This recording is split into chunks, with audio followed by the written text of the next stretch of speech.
Hello everyone, in this video we will attempt a one practical question in which we will learn about the preparation of revaluation account, partners capital account and balance sheet. Means ये एक हम पहला long question attempt करने वाले हैं जिसमें हमने जो है तीनों चीज़ें प्रिपेयर करनी है.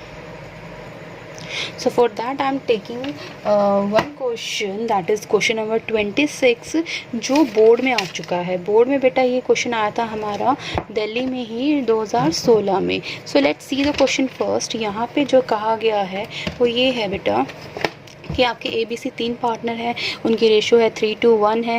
बैलेंस शीट के कंटेंट्स 2015 के हमें गिवन है. Creditors, bills payable, general reserve. हमने जनरल रिजर्व आते ही हमने लाइबिलिटीज़ के 5 आइटम्स और एसेट्स के 4 आइटम्स जो हमने इकोनॉमिक प्रॉफिट एंड लॉसेस के ध्यान देने हैं उसको पहले ही मार्क कर लेना है. तो उसमें से मेरे पास पहला आइटम आ चुका है, वो है जनरल रिजर्व.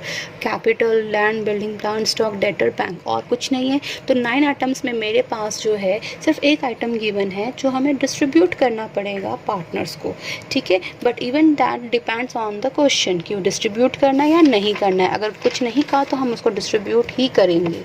तो लेट्स सी हमें यहाँ आगे क्या दिया है. Additionally goodwill of the firm जो वैल्यू की गई है, रीवैल्यू की गई है, वो है 1,50,000. तो ये तो बहुत सिंपल, आप कर लेंगे. इसको एडजस्ट करना होगा, मैं सेक्रीफाइसिंग रेशो निकालनी पड़ेगी. गुडविल तो हमेशा सेक्रीफाइसिंग रेशो में ही आप जो है उसको डील करते हैं. फिर लैंड है जो जिसकी रीवैल्यूएशन वैल्यू है 80,000 रीवैल्यूएशन वैल्यू है. तो 80,000 अभी है, तो पहले कितनी थी लैंड की वैल्यू? थी पहले 50,000, यानी लैंड बढ़ गई है. तो लैंड है तो वो बढ़ गई है, तो उसको हमें रीवैल्यूएशन अकाउंट में क्या करना पड़ेगा? क्रेडिट, क्योंकि एसेट बढ़ी है. उसके बाद है बेटा बिल्डिंग डेप्रिशिएट हुई है 6% से, तो बिल्डिंग पे आप डेप्रिसिएशन लगाएंगे एंड उसको आप कहाँ लिख देंगे?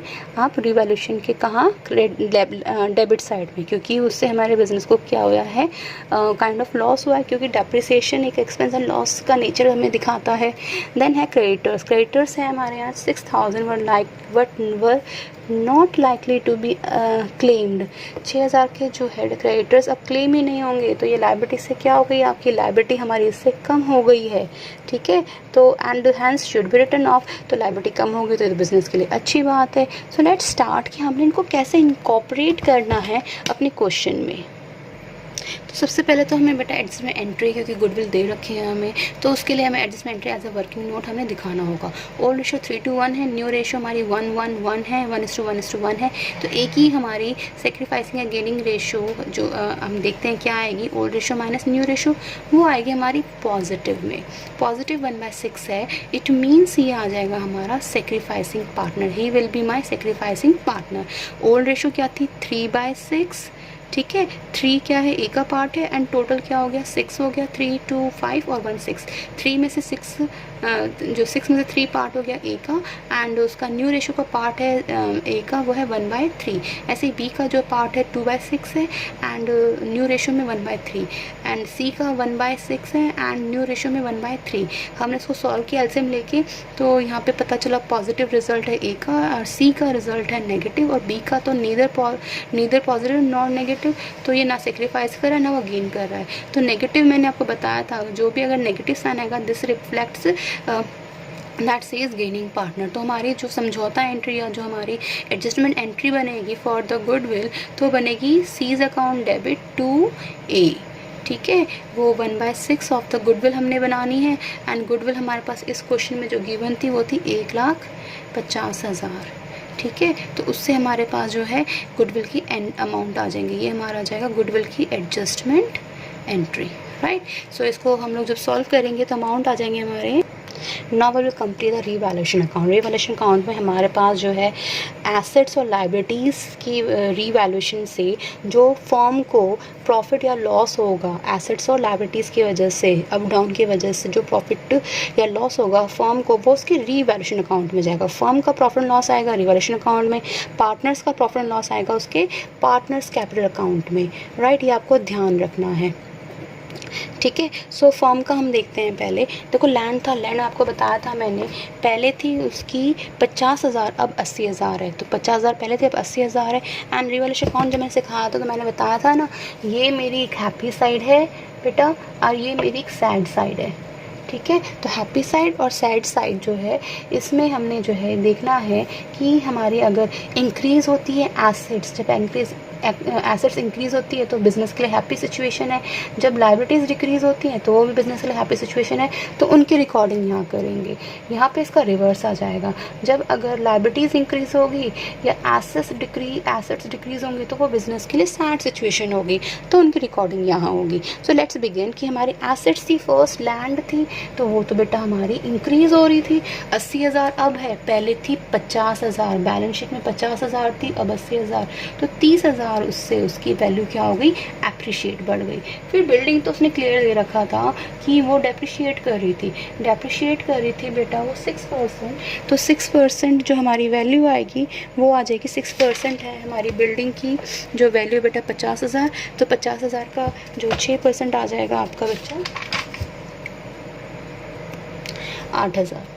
ठीक है। ऐसे ही जो है एक लायबिलिटी थी क्रेडिटर्स में कहा था कि 6,000 अब अराइज होने ही नहीं वाले हैं, ख़त्म हो गए, तो लायबिलिटी मेरी कम हुई है, हैप्पी सिचुएशन हो गई बिज़नेस के लिए, तो मेरी लायबिलिटीज़ में क्रेडिटर्स है 50,000, तो 50,000 से अब वो जो है हमें सिर्फ अब कितने पे करने हैं, 6,000 कम पे करने पड़ेंगे, क्योंकि 6,000 की जो है लायबिलिटी हमें पे ही नहीं करनी है, तो यहाँ पर एंट्री आ जाएगी, इट्स हैप्पी सिचुएशन होगी, तो क्रेडिटर्स आ जाएंगे, क्योंकि हमारे इससे क्या होगी, लायबिलिटी डिक्रीज़ होगी ना क्रेडिटर से, तो 6,000 यहाँ आ जाएंगे। तो हमारी जो है रिवैल्यूएशन अकाउंट की सिर्फ यही एंट्रीज़ हैं। तो हम प्रॉफिट ट्रांसफ़र कर देंगे, एज़ कैपिटल, बीज़ कैपिटल और सीज़ कैपिटल आप पूरा लिखेंगे, क्लोज करेंगे इसे, ये 9,000 आ गया बेटा, ये 9,000 आ गया। बैलेंसिंग फिगर हमारी यहाँ पे आ गई है, क्लियर आ गई है, पता चल रहा है यहाँ पे। ये 30,000 था, तो 36,000, तो मेरी जो बैलेंसिंग फिगर आ रही है वो आगे बेटा आपकी, इसमें से आप 8,000 और माइनस कर दीजिए, तो एंड बिल्डिंग एंड एप्रिशिएशन बेटा 3,000 होगा, 6% ऑफ 50,000, 3,000। सो बैलेंसिंग फिगर आगे मेरे यहाँ पे 33,000। अब इसको हमने कौन से रेशो, ओल्ड रेशो में ही बांटना है, तो ओल्ड रेशो थी मेरी 3:1, इसको हम जब ए में बांटेंगे तो वैल्यू आएगी आपकी 16,500, बी की आएगी हमारी 11,000, सी की आएगी 5,500। ठीक है। सो ये मेरा बन गया यहाँ पे रीवैल्यूएशन अकाउंट, जहाँ पे सिर्फ हमने एसेट्स और लायबिलिटीज़ की इंक्रीज़ और डिक्रीज़ को शो करना है। ठीक है। Now come on to the partners capital account. So यहाँ पे हमारी अप्रोच है जो मैंने आपको पहले बताया है, BCPRA को देखना है। ठीक है। BC मतलब कि बड़े छोटे के पर्सनल रिलेशन अलग हैं, बड़े छोटे के पर्सनल रिलेशन अलग है। तो पहले हम B को देख लेते हैं, बाय बैलेंस BD हम डालते हैं, तो हमें यहाँ दे रखा है बेटा बाय बैलेंस BD में ABC का 1,50,000, 25,000 इनके बैलेंसेज हैं। सो ये आ जाएगा बाय बैलेंस BD। सो हमारे कैपिटल के बैलेंसेस आ गए 1,50,000 और 25,000। ठीक है। फिर आ गया सी मैंने कहा था इस चैप्टर के लिए रेलिवेंट नहीं है तो रहने देते हैं। नाउ पी से आएगा प्रीमियम फॉर गुडविल, तो यहाँ लिखते हैं हम लोग प्रीमियम फॉर गुडविल की एंट्री, एडजस्टमेंट एंट्री पास होती है, वो एडजस्टमेंट एंट्री हमने यहाँ पास कर रखी है। वो क्या है, सी अकाउंट डेबिट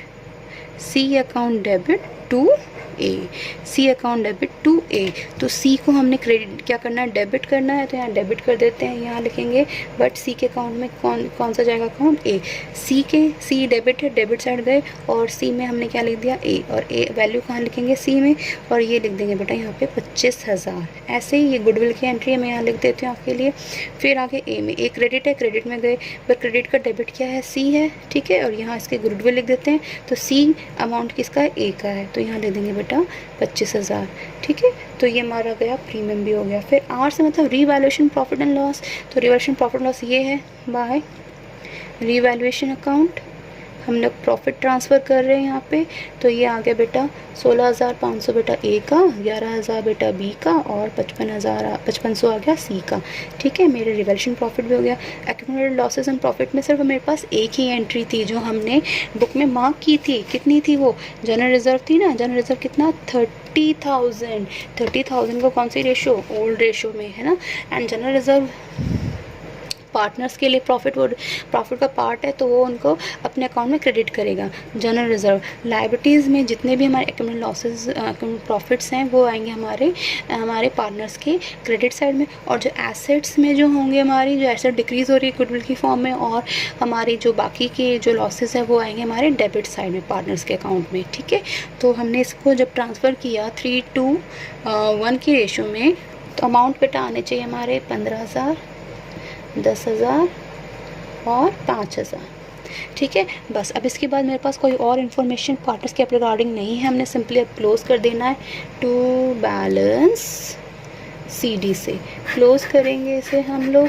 ठीक है, तो मेरी जो है यहाँ का टोटल जो आ रहा है ए का आया हमारा 1,56,500, बी का 71,000, दैन सी का 35,500। तो हम लोग इनको सेम एज इट इज़ यहाँ पे लिखेंगे टोटल को। ठीक है, सो इसके बाद हमने इसको बैलेंस आउट करना है। यहाँ पे कुछ और आइटम नहीं है तो मेरा बैलेंसिंग फिगर ए का जो है इतना ही बन गया, बी का 71,000 ही बना, सी का जो है 25,000 ऑलरेडी है, तो ये बेटा 10,500 जो है हमारा यहाँ बैलेंसिंग फिगर बनी है। यहाँ CD आप इसे ओपन भी करेंगे बाय बैलेंस BD करके। नाउ लेट्स सी कि हमारी जो है बैलेंस शीट कैसे बननी है। ना बैलेंस शीट बहुत इंपॉर्टेंट है, हमने 1 बाय 1 जो है अपने आइटम्स बुक से ही उठाने हैं, उसको रेफरेंस में लेके हमने क्वेश्चन को करना है। तो let's begin with the assets first. Land है, लैंड की बेटा रीवैल्यूड, अब प्रेजेंट वैल्यू कितनी है, पहले 50 थी अब 80,000 हो गई है, तो अब 80,000 लिखेंगे। Revised balance sheet, this is revised balance sheet. ठीक है, देन है बिल्डिंग हमारी डेप्रिशिएट हुई थी ना, तो बिल्डिंग हमारी 5,000 थी, उस पर आपने डेप्रिसिएशन लगाया था बेटा कितने का, 3,000 का, तो वैल्यू आ गई 47,000। फिर प्लांट है, प्लांट में तो कोई चेंज ही नहीं आया था तो एज इट इज़ आप लिख देंगे इसमें। ठीक है, फिर आपका स्टॉक है, स्टॉक में भी कोई चेंज नहीं आया था तो एज इट इज़ लिख देंगे आप। फिर डेटर्स हैं, डेटर्स में भी कोई चेंज नहीं आया था, एज इट इज़ लिख देंगे आप। फिर बैंक है, कोई भी हमारी कोई बैंक की एंट्री नहीं हुई तो एज इट इज़ लिख देंगे यहाँ। ठीक है, ऐसे ही जो है हमारा यहाँ पे है क्रेडिटर्स है, लायबिलिटीज़ के लिए हमारे पास गिवन है क्रेडिटर्स यस, हमारे क्रेडिटर्स कम हुए थे, कितने से कम हुए थे, हमारे देखो रिवैल्यूएशन अकाउंट में क्रेडिटर्स कितने से कम हुए थे, 6,000 से, हमारी बुक में दिया है बेटा उसको 50,000। ठीक है, तो 50,000 में से 6,000 माइनस कर दो, ये आ जाएंगे 54,000 आपके आगे क्रेडिटर्स। फिर हमारे पास बिल्स पेबल दिया है, लायबिलिटीज़ में कोई चेंज नहीं आया था बिल्स पेबल में, तो हमारे 20,000 एज इट इज़ आ जाएंगे। फिर हमारे पास जर्नल रिजर्व, बताओ जर्नल रिजर्व यहाँ लिखेंगे नहीं लिखेंगे, नहीं लिखोगे भाई, क्योंकि जनरल रिजर्व आप यहाँ पार्टनर्स कैपिटल अकाउंट में डिस्ट्रीब्यूट कर चुके हो, यहाँ नहीं लिखोगे। लेकिन यहाँ लिखा होता कि जनरल रिजर्व को जो है आप डिस्ट्रीब्यूट नहीं कर रहे हो, एडजस्ट कर रहे हो, तो यहाँ लिखते, जो मैंने आपको पिछली वीडियोस में क्लियर किया हुआ है। उसके बाद बेटा हमारे पास है कैपिटल अकाउंट के बैलेंसेस A, B और C के। तो A, B और C के कैपिटल अकाउंट्स के जो बैलेंसेस थे 1,50,25,000, उसको हमने जब पार्टनर्स कैपिटल अकाउंट बनाया, अब हमारे ओपनिंग अब क्लोजिंग चेंज हो गए ना सारे, तो हम ये नए अमाउंट लिखेंगे 1,56,500, 71,000 B का और 10,500 C का। तो ये कैपिटल अकाउंट के बैलेंसेस ABC के कैपिटल अकाउंट में ट्रांसफ़र हो गए। तो अब इसका जो टोटल आया है वो है बेटा, तो टोटल आ गया मेरा यहाँ पे तीनों कैपिटल अकाउंट्स को हमने ऐड किया तो 2,38,000, इनको सबको ऐड किया तो 3,02,000, इसको बैठ गया 3,02,000, इनके दोनों मैच करें, यानी कि हमारी बैलेंस शीट जो है लास्ट में मैच हो गई है। सो हमारा जो क्वेश्चन है वो हमने तकरीबन जो है ठीक किया है। एक चीज़ मैं एडिशनली और इस चैप्टर की आपको करवाऊंगी, वो है जर्नल, इसी क्वेश्चन का जर्नल। ठीक है, बहुत ज़रूरी है क्योंकि एग्जाम में वही फ्रीक्वेंटली पूछे जाते हैं आजकल। अकाउंट तो सब बना लेते हैं बट बच्चे जर्नल में ही गलती करते। तो let's begin with the journalisation of this question. So let's see the journal now. सबसे पहले वही अप्रोच हमारी BCPRA की, बड़े छोटे के पर्सनल रिलेशन अलग हैं, बड़े छोटे के पर्सनल रिलेशन अलग हैं। सो बड़े से बैलेंस के कोई एंट्री नहीं होती है। C का इस चैप्टर में हमारा अभी जो है रेलिवेंस नहीं है। P मतलब कि क्या था, यस प्रीमियम फॉर गुडविल की एंट्री हमने यहाँ पास की थी वर्किंग नोट में, जहाँ पे हमने जो है इसमें आपको बताया था कि C2A हमने कर ही रखी, फटाफट से दोबारा से कर देते हैं। C2A 25,000 ठीक है, गुडविल की एंट्री होगी। देन सेकेंड एंट्री बेटा होगी आपकी उसके बाद रिवैल्यूएशन रिलेटेड। रिवैल्यूएशन रिलेटेड मैंने कहा था 3 एंट्रीज बननी है आपकी। हम क्रेडिट से साइड से स्टार्ट करते हैं। रिवैल्यूएशन अकाउंट की हमारे क्रेडिट साइड में कौन सी चीज़ें हैं? लायबिलिटी, एसेट्स हैं, एक लायबिलिटी है, तो लैंड है, और क्रेडिट में ये क्या क्रेडिटर्स थे हमारे। So we are going to write here land account debit, creditors account debit and to revaluation account, क्योंकि रिवैल्यूएशन अकाउंट को हमने क्रेडिट किया क्योंकि इनसे उनको उससे फर्म को क्या हुआ है, प्रॉफिट हुआ है। एसेट हमारी क्या हुई थी, बड़ी थी, इसलिए हमारी डेबिट हुई। हमारी जो लायबिलिटी है बेटा, लायबिलिटी हमारी कम हुई थी, तो इसलिए हमारी वो क्रेडिट डेबिट हुई थी। कितनी, 30,000 लैंड थी, 6,000 हमारे क्रेडिटर्स थे, तो रिवैल्यूएशन में जो है फर्म को प्रॉफिट आया था 36,000। फर्स्ट एंट्री होगी रिवैल्यूएशन अकाउंट की। सेकेंड एंट्री बेटा अब आएगी डेबिट साइड की, जिसमें हमारी सिर्फ प्रॉफिट से पहले वाली एंट्री सिर्फ बिल्डिंग है, तो ये आ जाएगी रिवैल्यूएशन, क्योंकि बिल्डिंग डेप्रिशिएट हुई थी, डेप्रिशिएट करने से फर्म को लॉस हुआ था, तो लॉस रिवैल्यूएशन अकाउंट होने से रिवैल्यूएशन अकाउंट को हम कर देंगे अब डेबिट, ठीक है, एंड टू बिल्डिंग। ये हमारी दूसरी एंट्री हो गई। अगर यहाँ और एंट्री होती है तो कंबाइंड फॉर्म में हम उसमें लिखते चले जाते, 3,000 बेटा, 3,000, ठीक है। फिर तीसरी एंट्री बेटा जनरल, अब तो नरेशन तो आप इसमें आप लिख ही सकते हैं न, आपकी फिर है कि प्रॉफिट ट्रांसफ़र की, प्रॉफिट या लॉस की, तो प्रॉफिट आया है, डेबिट साइड है, तो revaluation account debit to ABC, revaluation account debit to A to B to C। तो ये आ जाएगा हमारा रिवैल्यूएशन में प्रॉफिट का जो अमाउंट टोटल है ये इतना है, 33,000, ए का है 16,500, बी का है 11,000 एंड 5,500 है सी का अमाउंट, ठीक है। तो रिवैल्यूएशन रिगार्डिंग हमारी 3 एंट्रीज हो गई हमारे यहाँ पे, ठीक है। तो हमारा आपका प्रीमियम हो गया, रिवैल्यूएशन हो गया। अब आ गया एक्यूमुलेटेड प्रॉफिट्स एंड लॉसेस, जिसमें क्वेश्चन में सिर्फ एक ही आइटम था 9 आइटम में से, वो था सिर्फ general reserve. And general reserve जो है हमारी लायबिलिटीज़ में से आपका ख़त्म हो गया, तो उसको हमने क्या कर देना है, डेबिट कर देना। एंड किसको वो दे रहे हैं, ए बी और सी के अकाउंट में उसको क्रेडिट कर रहे हैं। ए बी सी उस प्रॉफिट के शेयर को, general reserve part of profit ना, तो उसको वो ले रहे हैं। तो ए बी को क्या हो रहा है, उससे प्रॉफिट हो रहा है, इसलिए हमने उसके अकाउंट को क्या कर दिया, क्रेडिट कर दिया। तो जो हमारी जो लायबिलिटीज़ हैं वो भी तो कम हुई है ना, जनरल रिजर्व ख़त्म हो गया है, तो लायबिलिटीज़ कम हुई है, तो हमने इसको क्या कर दिया, यहाँ पे डेबिट कर दिया। तो फटाफट से एंट्री हम लोग कर रहे हैं इसकी जनरल रिजर्व की। वो कितना अमाउंट है बेटा, यहाँ हमने देखा था 15,000, 10,000 और 5,000, 15,000, 10,000 और 5,000, टोटल आ गया 20 और ये 30,000, ठीक है। सो ये आपकी थी इसकी general entries along with the question, जिसमें हमने जो है आपके साथ डिस्कस किया revaluation account, partners capital account और बैलेंस शीट। आई होप आपको वीडियो से क्वेश्चन नंबर 26 क्लियर हुआ होगा। प्लीज़ इसके बाद हम नेक्स्ट क्वेश्चन करेंगे, उससे भी आप जो है सेम तरीके से सीखने की कोशिश की।